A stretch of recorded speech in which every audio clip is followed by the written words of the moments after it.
even though Tower of God has a ton of amazing characters, you've got Bam, you got Kun, you got Rack, and even Rachel. I know we hate Rachel, but she is a great villain. We love to hate her and all that stuff, but there is one character that is truly standout and truly special. No matter who you are, it's practically impossible to hate this character.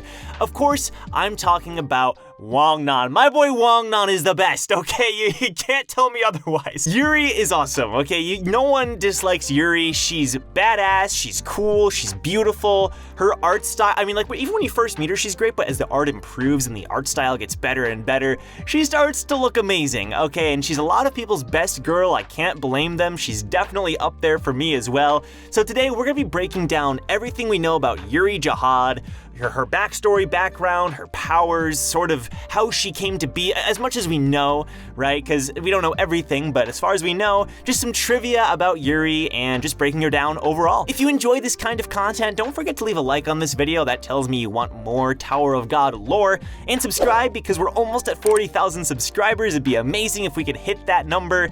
And yeah, tons of Tower of God content on the channel, so if you want to see more, you can subscribe. So Yuri is from the Ha family, which is of course one of the 10 great families. It's the family most known for their physical strength. So physically and body reinforcement and all that stuff, they're like powerhouses. These guys, you've got Jin Sung, you've got Ha Yurin, the family head. Even Novik is from one of the branch families of the Ha family. Like, these people are all physically monsters, and Yuri is no exception. She has a ton of Shinsu resistance, and that comes from the blood of the Ha family as well.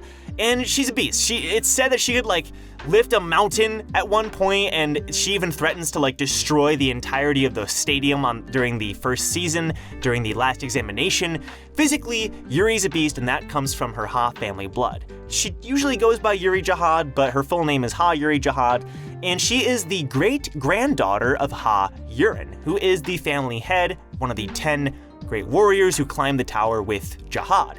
Now, what's really interesting is apparently Yuri looks a lot like Yurin. Even their names are pretty similar, right? We haven't seen Ha Yurin's face. We've seen like a shadowy figure of her. But because she looks so similar, the Ha family was like, hey, we're gonna put all of our money into this girl, or not necessarily money, but all of our trust and all of our hope into her, because she's gonna be the next Ha Yurin, basically. And she did. She became a Jahad princess. She even became like a certified or like a dignified, she received one of the 13 months, right? Which is a pretty big deal.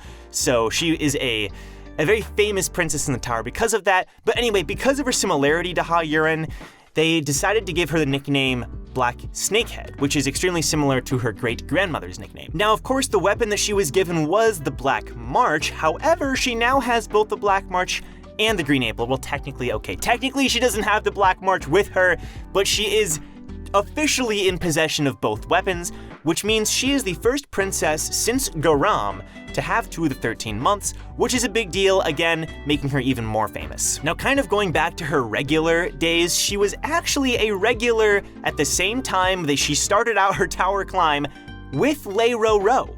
So Lei Ro and Yuri were actually in the same group of regulars when they started. So kind of like how Bam and Anak, Hots, Kun, Rack, they were all in the same group, right? And Dorsey, she was in the same group with Lei Ro.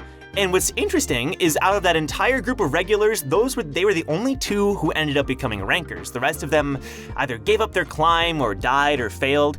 So that's pretty interesting, although it is interesting to note that Yuri climbed the tower way faster than Lei Ro because obviously she's a princess. There was even going to be a scene, like some kind of flashback in one of the season 1 chapters, where Lei Ro thinks back, or Yuri, probably Lei Ro, thinks back to his first encounter with Yuri, right?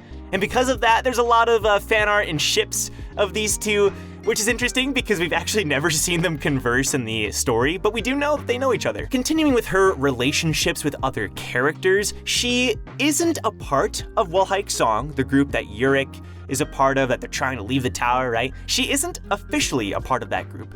However, she is affiliated with them. She was there when the group was founded, or when they founded the Wing Tree, right? So she's chilling with them. They keep in touch. They work together from time to time.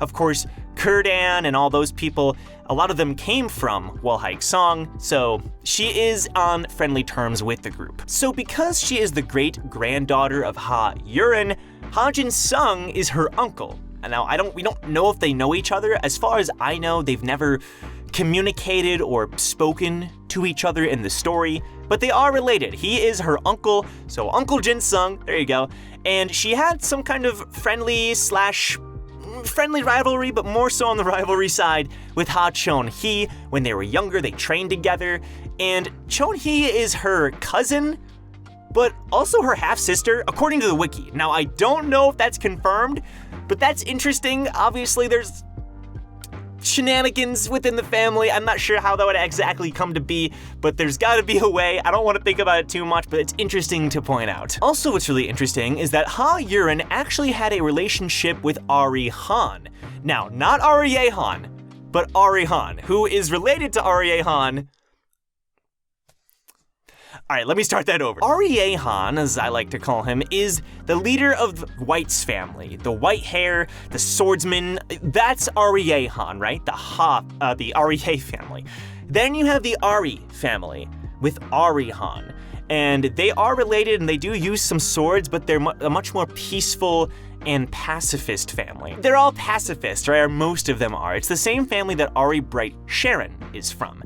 Now, what's really interesting is that the leader of that family and Ha Yurin, the leader of the Ha family, got together and had some babies. They had twins. Now, they never got married, but just pointing that out, they had a relationship, and Yuri is from that tree. So she actually has Ari blood in her as well. Her great-grandfather is Ari Han, which makes her also related to some of the other people in the Ari family. Gosh, this is confusing. So yeah, that's interesting to point out. That's also something that I don't know if they said it in the story, but probably in a blog post somewhere. SIU likes to dive into the lore outside of the main chapters, so interesting to point out. I probably should have mentioned this at the beginning, but she is a fisherman. Her nickname's the Black Snakehead. She's a high ranker. She's in the top 500, so she is extremely strong.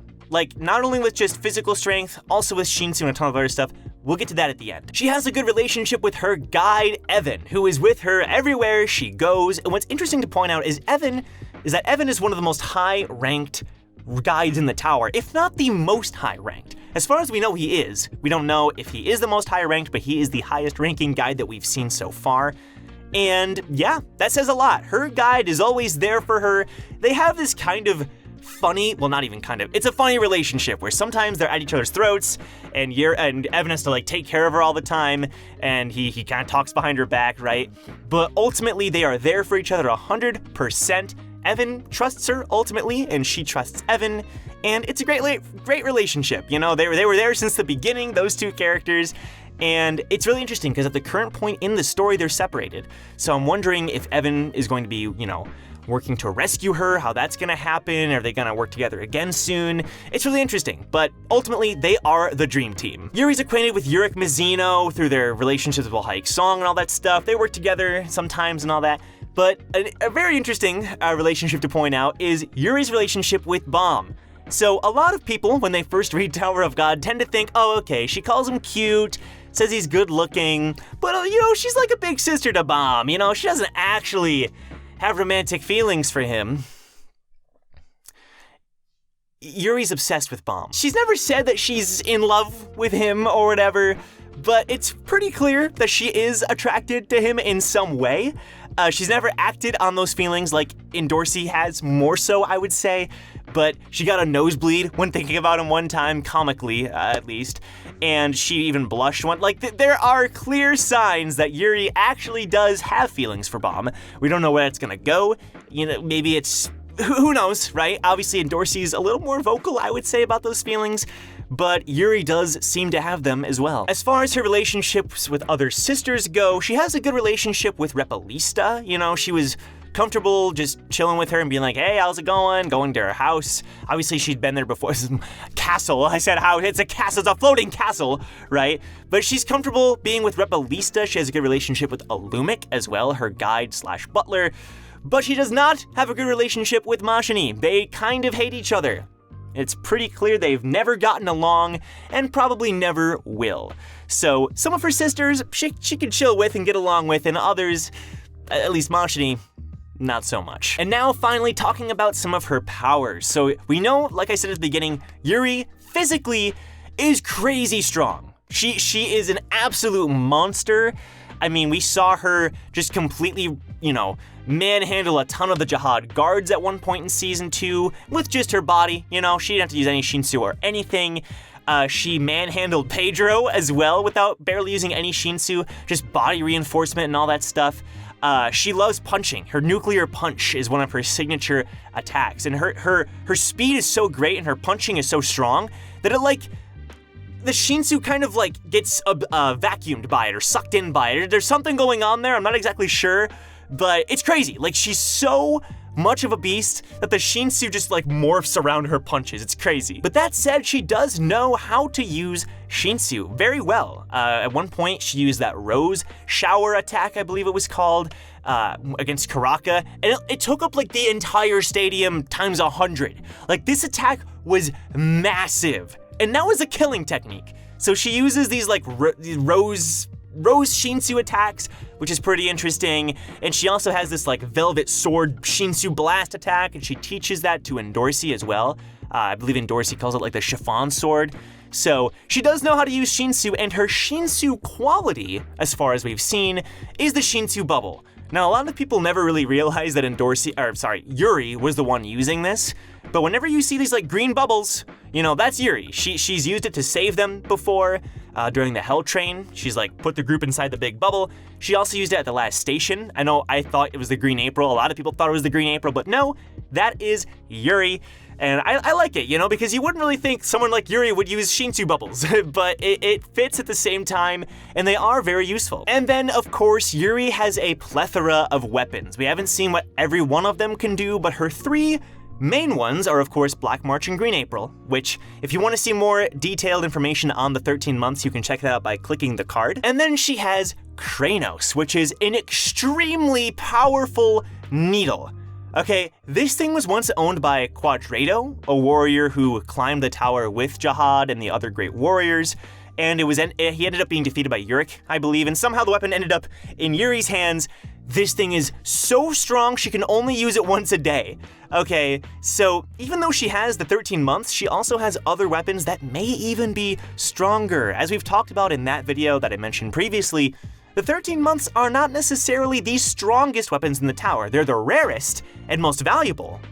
But she does have a ton of other weapons up her sleeve that she can pull out, and it's crazy. I want to see more of that, even Quadrado again, Kranos. If we saw Kranos again, that'd be pretty sick. So anyway, Yuri, physically strong. Shinsu, strong. Shinsu resistance, I failed to mention that. Very, very strong. And then she has a ton of weapons at her disposal. So overall, she easily deserves her spot in the top 500 rankers. I'm curious if that rank will continue to grow. Obviously right now, she's kind of preoccupied. She kind of got captured at the end of the last station. We haven't seen her yet in Season 3, but I'm kind of missing Yuri. Not even kind of, I'm really missing Yuri. So we'll see. I'm curious what she's gonna do in the rest of the series and just see how much stronger she can get. Anyway, guys, that's all we know about Yuri. Well, actually, you know what? That is not all we know. Definitely go check out the wiki page, SIU's blog posts, go reread the story, because there's so much information about Yuri, it's hard to put it into one video. I know there's gonna be comments saying, why didn't you mention this, and this nickname that she also has, and this thing that she once did. There's a ton of trivia, a ton of lore on Yuri, so go check it out for yourself. This is just sort of the main stuff that I wanted to cover. But hopefully you enjoyed the video. If you did, leave a like, I'd really appreciate it. And once again, subscribe for more of that Tower of God content, daily videos here on the channel. It's a lot of fun, so definitely join the community if you want more of that. All right, guys, I'll see you in my next Tower of God lore video. Take care.